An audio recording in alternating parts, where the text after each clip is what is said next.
Hello, मी भक्ती. मी 24 वर्षाची आहे आणि मी सध्या IIIT हैदराबादमध्ये PhD करते.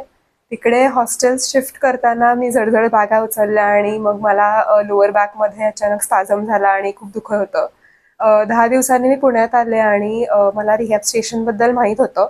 त्यामुळे मी इथे आले आणि मी त्यांना प्रॉब्लेम सांगितला आणि दुसऱ्याच दिवशी माझी असेसमेंट झाली 1 तासाभराची आणि त्यातनं मला कळलं की ते मसल्स वीक असल्यामुळे त्याच्यावर जरी थोडंसं प्रेशर पडलं तर ते लगेच त्याचा स्पाझम येतोय.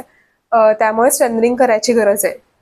डॉक्टर तन्मयींनी मला थ्रू आउट द 15 सेशन्स खूप छान म्हणजे समजावून सांगितलं की काय करायला हवं आणि कशा पद्धतीने ते स्ट्रेंथनिंग करायला पाहिजे.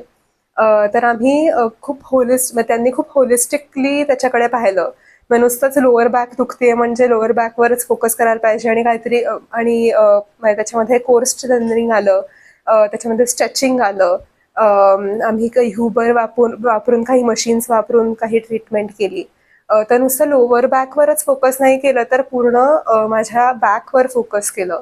अपर बॅक, मिड बॅक, नेक. त्यामुळे मला असं वाटलं की खूप होलिस्टिक ट्रीटमेंट मला मिळाली आणि 15 सेशन्स हे खूप वेल स्प्रेड आउट असल्यामुळे मी घरी सुद्धा ते व्यायाम करत गेले. त्यामुळे गेल्या महिनाभरामध्ये खूप चांगली इम्प्रूव्हमेंट दिसतेय. आम्ही 3 व्हिडिओ घेतले होते. सुरुवातीला पहिल्यांदा जो व्हिडिओ घेतला होता तो किती खाली वाकता येतंय असा होता आणि तो मी अर्धीच खाली जात होते.